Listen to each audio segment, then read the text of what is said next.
Hello. What's up, beautiful peeps in the art of powerful alignment?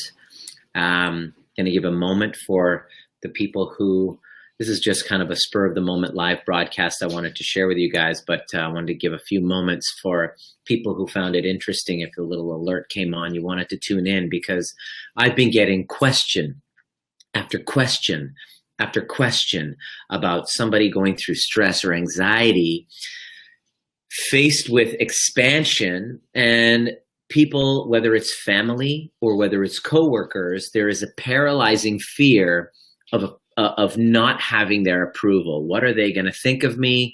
What are others going to say?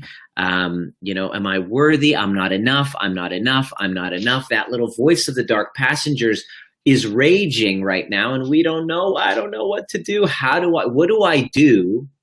There's been several questions that point to the fact of what is it that I do that actually can I do so that I'm not so concerned with getting other people's approval or feeling heard was one of the questions that I had earlier. And so the similar questions are coming up. I just want to give a moment for a couple people to show up because this is going to really answer a lot for you guys. Because why is this question so pertinent to me? Because I wanted to know the answer to that. Give me a shout out. Let me know who you are, who's on, and so I can give you a little bit of a shout out.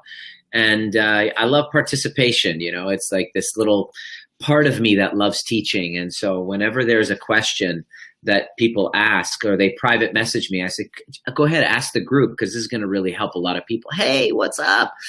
Tara Jane Brown. I'm going to be seeing you in Montreal. Just FYI, letting you guys know there are 15 spots. Now there's only 10 spots available. So we're about a third of the way sold out. Hey, Golnar, what's up? About a third of the way sold out of Montreal. Kat, what's up? We're going to be seeing you in Montreal very soon. About a third of the way sold out of the Overview Experience 2, which is an incredible live training where I'm going to basically find out beforehand. You're going to email me. I'm going to reach out to you before, and we're going to find out exactly what your commitment is to creating. So I want you to think, what is it that you'd like to create within the next 30 days to 60 days, over the next 2 months? What are you committed to creating? You share it with me. In the workshop, in the live training, we actually will go into the mission statement for yourself. Yes, it's going to be fun, Tara Jane Brown. We're going to get a mission statement that you feel compelled by, number one. And then once you have it down, we then are going to take a list of all the regrets and resentments that are going on in your life. And I'm going to show you the overview method, which I've developed, which helps you take whatever's challenging you, find the early trigger, discover the meaning behind it, neutralize the feelings, dissolve the previous early childhood memory of where it was. Like today, I had a session with a guy in Scotland. He's a French chiropractor from Scotland. Had a feeling of a breakup that was really stressing in him. And his feeling was, I'm not enough. And I said, where did you feel that? And we went back to his early scene when he was 3 years old. His brother was born. They're celebrating his brother's life. And all of a sudden, he's making it mean that he's not good enough. We completely neutralize that. All of a sudden, when you do that, the current stress that you're going through, we look at it and it's like, so where's the stress? And he's like, I don't feel it as much. It's completely, it's lessened dramatically. Because consider that the things holding you back from living up to that highest version of you are actually things from your past you haven't yet resolved, or you're working towards resolving them, because life is a healing game. We're always going to be healing from something. You can't go through life without having some sort of a broken integrity. Like I realize that I'm going to have to restore integrity to a member of my team. And it was like, oh gosh, this is what happens on a day-to-day basis. And we fall into these things, these breakups, these little lacks of integrity within our relationships. And then instead of calling ourselves out, telling on ourselves and restoring it and building it, we allow it to fester.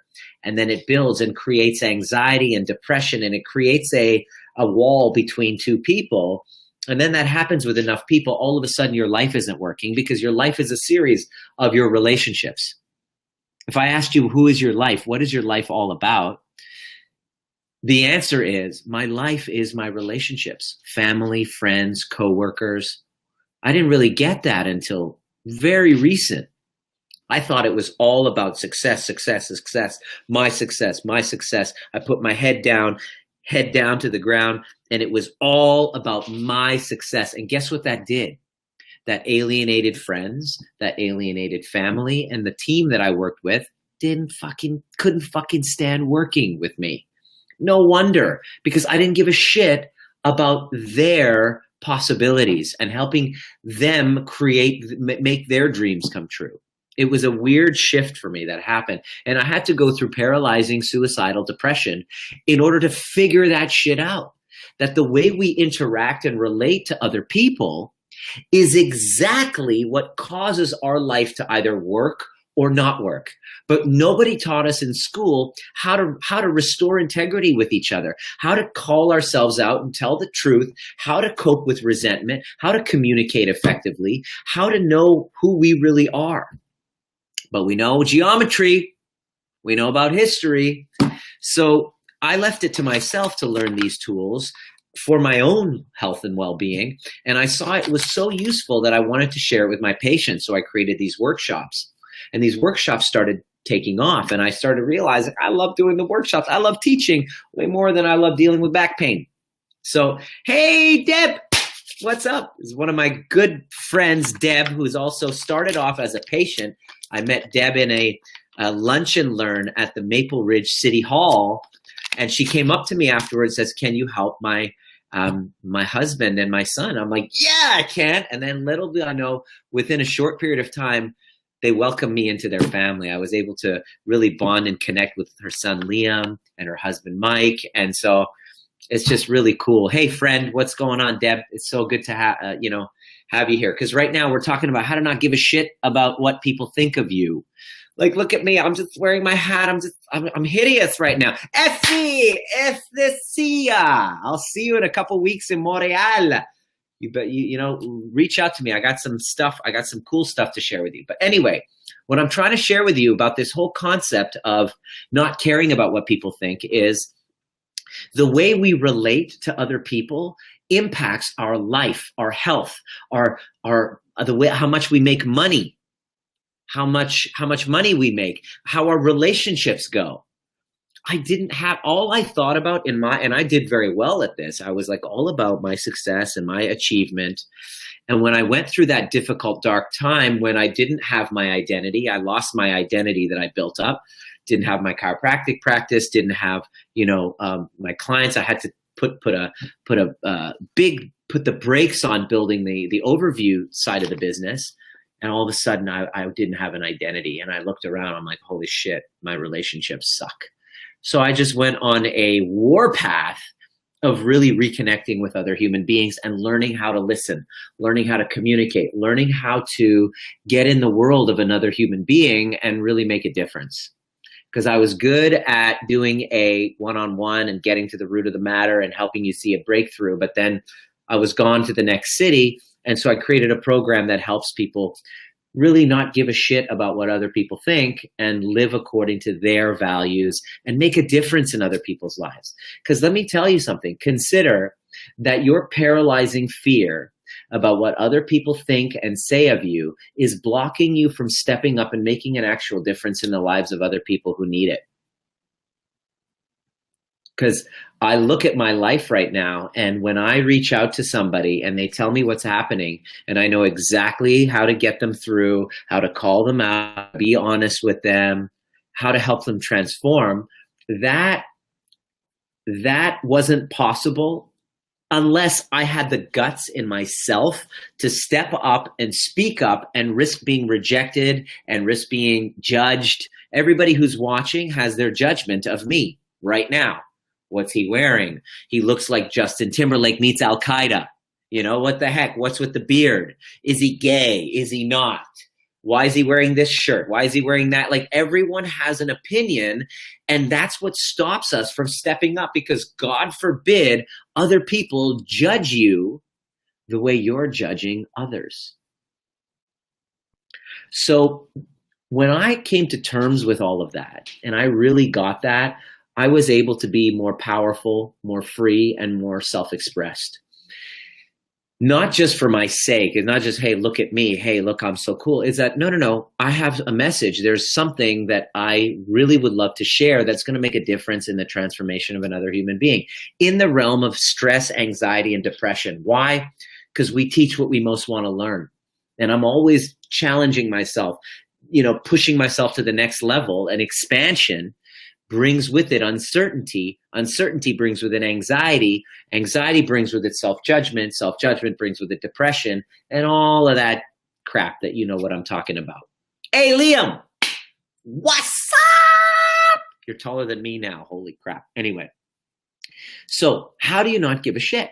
Liam, pay attention, bro. This is also for you. I wish I learned when I was 13 all about this stuff. So here we go.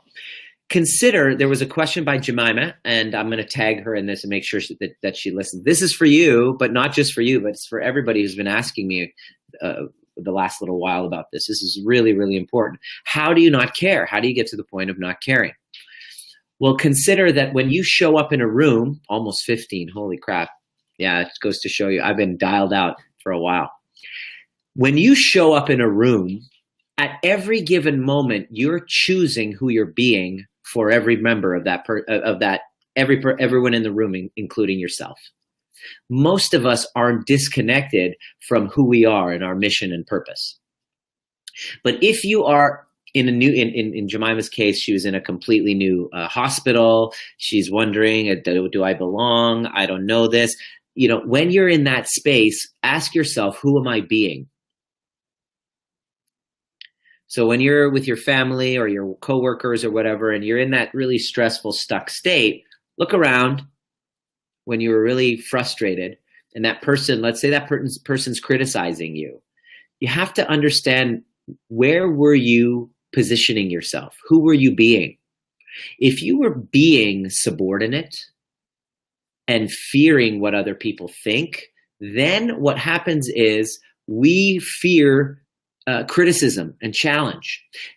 When we are connected to our highest center, our vision, mission, and purpose, that becomes our purpose, then we are less concerned with approval, because we know that approval and disapproval comes as a natural result. Let me give you an example. Right now at this moment, before I hit broadcast to broadcast this, I had to make a decision, and I do a quick check-in and decide, who am I being for you as a listener? I have to decide, who am I being for you? And when I'm speaking, my intention is so clear that I want to teach how to transform a shitty, stressful perception into your highest powerful, most powerful state, where you're feeling free and self-expressed, able to share and express love with other human beings.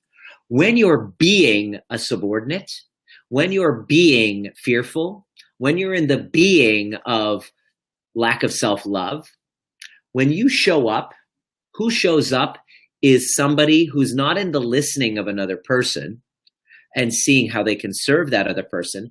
They're too busy wondering, did I screw up? Did I make a mistake? And that constant listening that you're in prevents you from being in the listening of another human being. Especially when you're at work. When you're at work, if you're not connected to the why that you're at work, which most people, that's how they see their work. They freaking hate their work. Imagine, most people go to work going, okay, I got to spend 8 hours here, punch in the clock so that I can earn a paycheck and then go home and then get my mortgage and then get all the toys. And then there's no real meaning. This is the masses. This is most people. They don't see a why behind every day that they go to work. I lost it as well for a long time. And then I started asking, who do I want to be for others? And I started imagining that person. So I want you to start doing that right now. Let's try this. Who do you want to be for others? What is it? Yeah, in social as well. Leslie, exactly. So you can do this in social as well. So before I go into social, or before I even knock on my parents' door now, this is how, the really challenging time last summer served me, was because it forced me in every day to stay conscious of who I'm deciding to be. Because it's literally a moment-to-moment choice. You don't need years of therapy. No. It's literally a moment-to-moment choice. So before I knock the door of my parents' place, or I'm about to go and attend a social event, I decide who I'm being for everyone and myself. I decide I'm being playful. I decide I'm being a listener. I decide I stand for healing and transformation. It's kind of like my mantra. So that when I check in, that's who I am. I heal and transform. It's weird because in every conversation that I have, I'm in the listening of helping them heal and transform. It annoys the crap out of my friends who don't want that version of me, and I have to kind of remember, okay, sorry, I got to turn that off. That's kind of the drawback of being on purpose, all the time. It consumes you. It's a fulfilling life, but then you have to really navigate through that. That's basically what I'm going through right now, but it's so fulfilling. Most of the people that are in my life right now love the newer version of me because I've decided who I want to be for my friends. Who I am for my friends is the source of healing and transformation. So if I know who that is, then I approach the job, Jemima, according to your question. I know that even if I'm a new person, I'm a newbie, I have a lot to learn, I still stand for healing and transformation. See, your question clearly shows, I'm going to post the question as well, make sure you see it. Your question clearly shows that you haven't decided and made a declaration of who you would love to be for the new hospital position that you're in.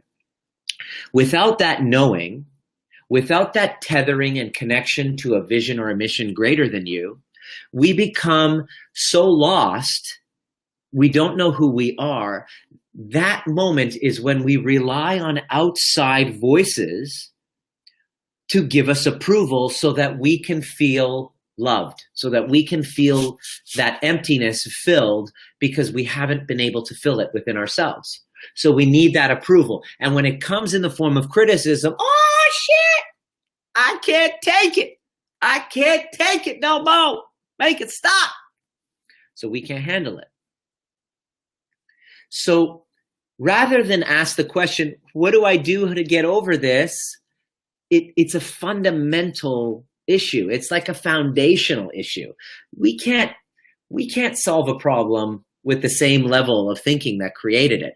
We got to go to the foundation and start from scratch. So every single client that comes to me with a challenge, Dr. Nima, I'm having a tough time with family. I'm having a health problem that started after I lost my father. I'm having this. The solution for everyone is the same, is to get them powerfully aligned with a mission statement declaring who they would love to be for humanity. Why? Because life is empty and meaningless. Life is empty and meaningless, which in and of itself, as Werner Erhard said, is empty and meaningless.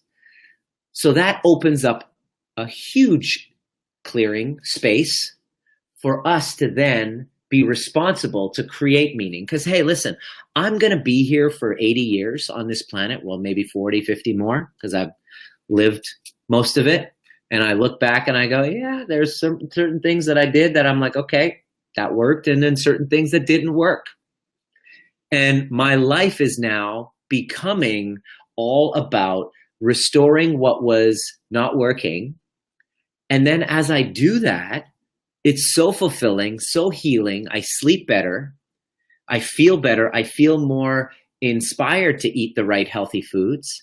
I feel more inspired to get 8 hours of sleep, to do my morning rituals, to be of service to other people, that my anxiety, my depression, all of that stuff, that paralyzing feeling of guilt, that paralyzing feeling of I'm not good enough, that feeling of I'm looking around to other people and constantly comparing my life to other people, beating myself up for not living what they're doing, has completely changed to I feel sorry for anyone who's not me. Well, not so freaking cocky, but I'm so fulfilled in where I am right now. And my friends who I used to look up to, they're looking at me going, God, what's your secret? What are you doing? And I'm like, I'm living something, and now I'm teaching exactly what I'm living. So it's so interesting because as I stay consistent with the work, everything falls into place in alignment. I don't give a shit what people think. I'm actually, it's not in a bad way, but I can be freely self-expressed, wear, a hat and go, you know what? I'm going to yoga in 20 minutes. I don't have these unrealistic expectations on myself. I feel free, and I have my self-expression again. There was a period of time where people are messaging me, go, Nima, where are you? We haven't heard from you. And there's a reason for that, is because I was so paralyzed with fear of what other people were going to think of me that I felt like a complete freaking fraud. I was like just create content. Everyone's like, create content, give them content. I'm like, I don't want to say anything because I would be speaking a non-truth. So I just went into hiding and I isolated myself. And I was like, oh shit. That's what depression actually feels like on a soul level. But depression isn't a disorder. It's a soul issue. It's a soul related issue. It's a mission and alignment issue. I know that for a fact now. I know what chronic fatigue feels like. I know what it feels like to not want to get up out of bed. I know what it feels like to get up, walk your dog 2 blocks, and then feel freaking exhausted and come back. And then I know what it feels like to want to sedate. I'm going to do a live tomorrow on sedation. It's going to be really interesting. I'm going to talk about why we sedate and what we can do about it. Well, there's many forms of sedation. There's drugs. There's medication.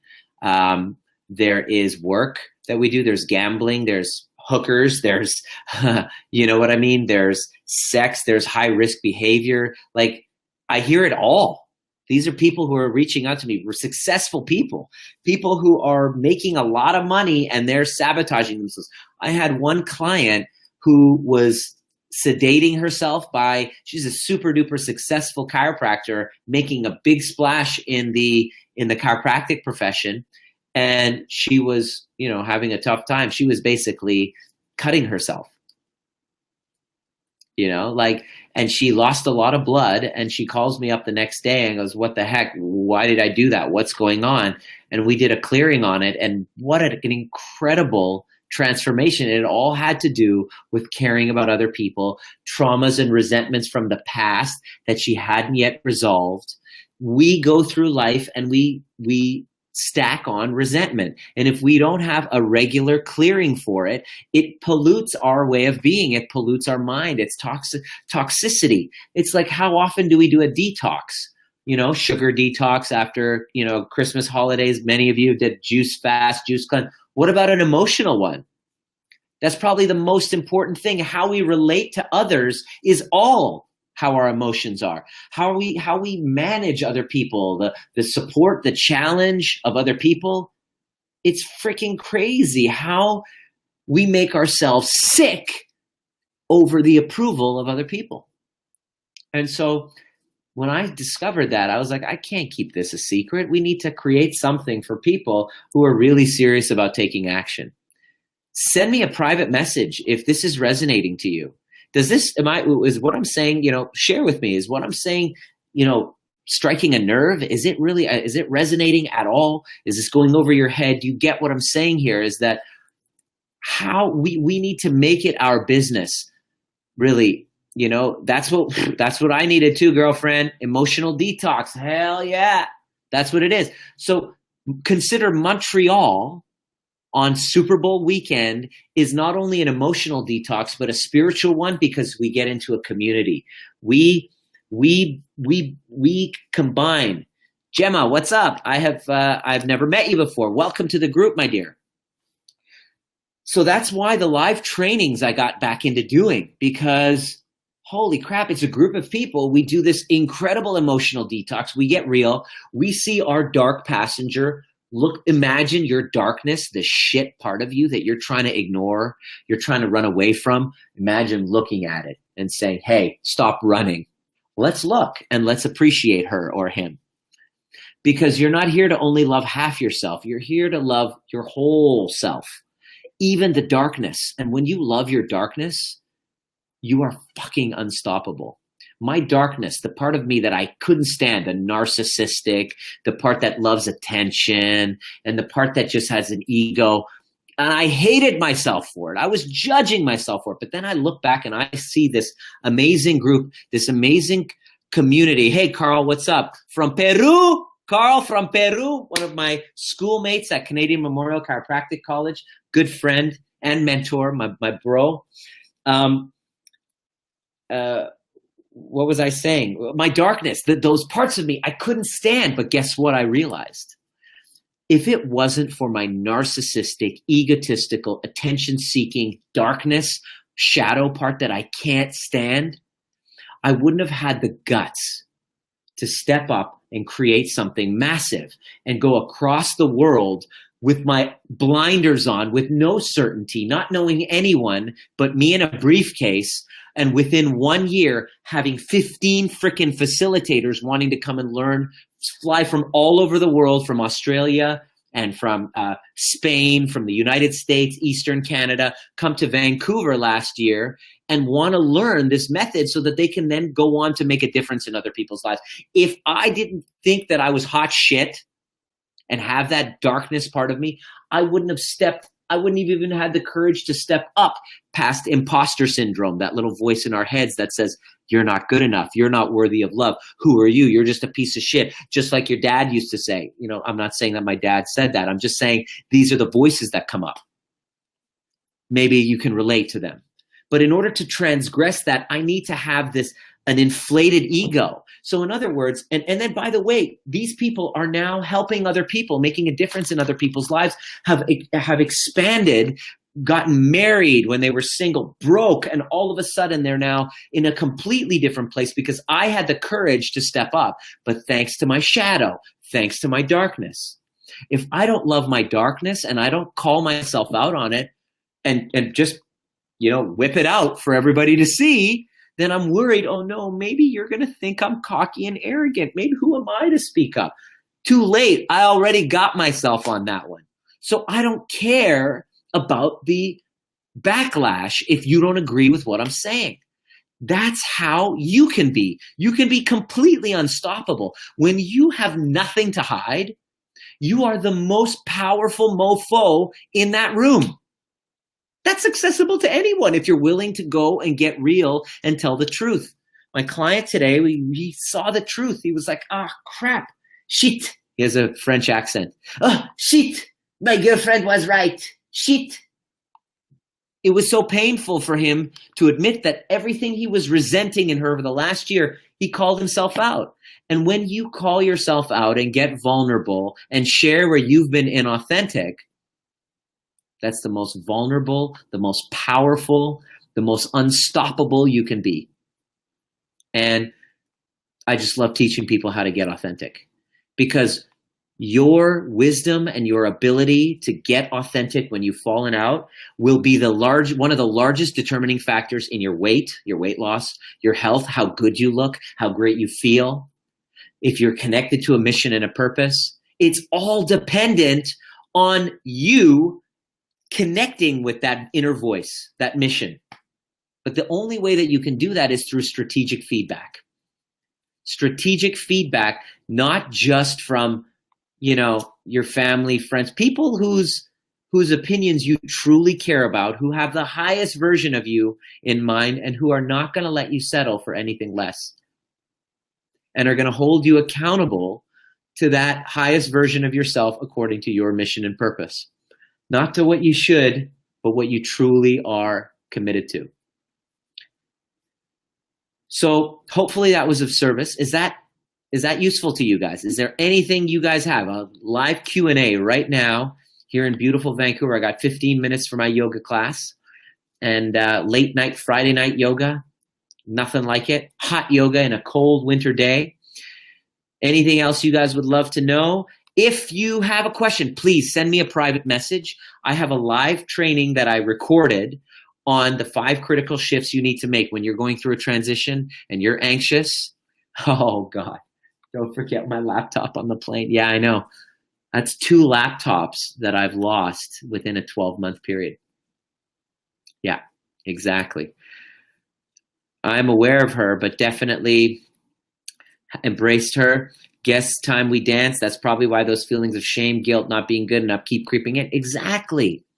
Exactly. And you know what? In a couple weeks in Montreal, that's going to transform, but you're going to have action steps and follow up to make sure that you stay on track, make sure you have accountability. You got this, girl. I can't wait to see you in Montreal. Please consider joining us in Montreal Super Bowl weekend. Send me a private message. Let's have a chat. Let's see what your challenges are, what you're committed to. Send me a message. Tell me what you're committed to creating. I'll tell you if it's possible. I'll tell you if you're ready. We have space for 15 people. I am committed to helping you and my team to helping you get those commitments and transform. Why? Because I have this vision that I want to create not followers, but leaders. I want you to learn something, but then make a difference in your community because of it. I'll fly if you buy. Very good. Everybody was like, don't do live events, Nima. They're too expensive. They don't make, if it's just about the money, I would stay home in my apartment, comfortable, not risk jet lag and, spend all that money, that risk, that promotion, that effort to try to, to make it possible. I do the live events because they're truly transformative. If you've ever been to a live event, you know why I do live events and I risk losing money. The only live events that we made money on last year were the ones that I did in my office because there was no, overhead except the one I usually pay. But the reason why I did them is not because of making money. I remember Melissa, she was like, why are you doing live events? I don't want to do live events because we lose money. It's tough to make money on live events. She kept saying, this is a bad business deal. It's like horrible business. And it's true. It's a horrible business decision, but it's not a business decision. It's a soul-centered decision because everyone who's ever gone to one of my workshops or live trainings, they freaking know.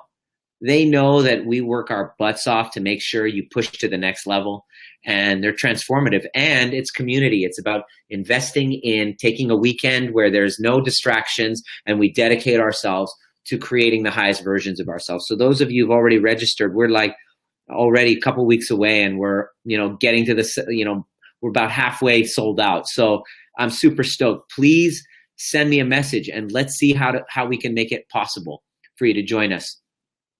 The live workshops are amazing. Yeah, and some people decide they want to come back for another round. Why? Because it's so transformative. It's an emotional cleansing, and it's Super Bowl. And we got, you know what? To tell you the truth, I can't wait to meet Kostas Giannou, George's little son. He's going to be there.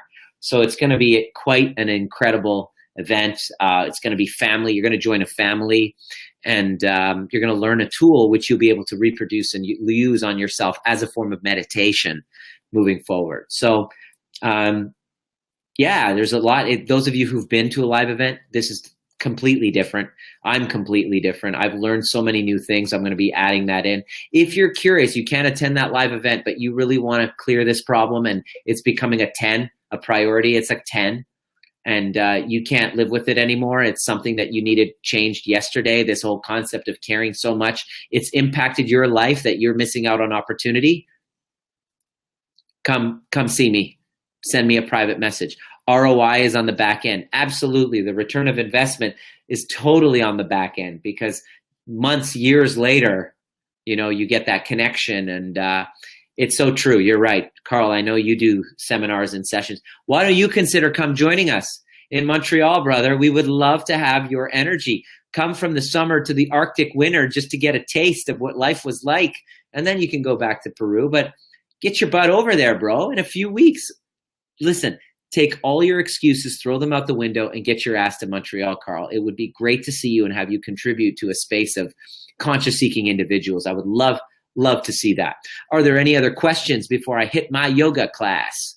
Are there any other questions?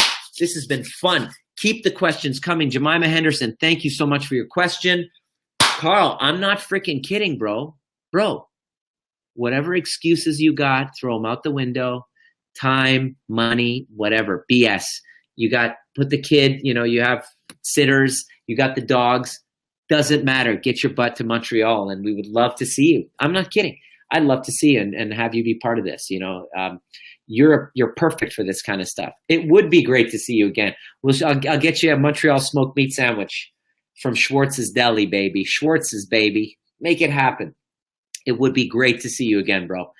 And it's at a clinic that does network, Georgianu. So we're going to be adjusting and in training all weekend long. It's like a mixture of personal growth and adjustments, and it's right up your alley, dude. It is so cool.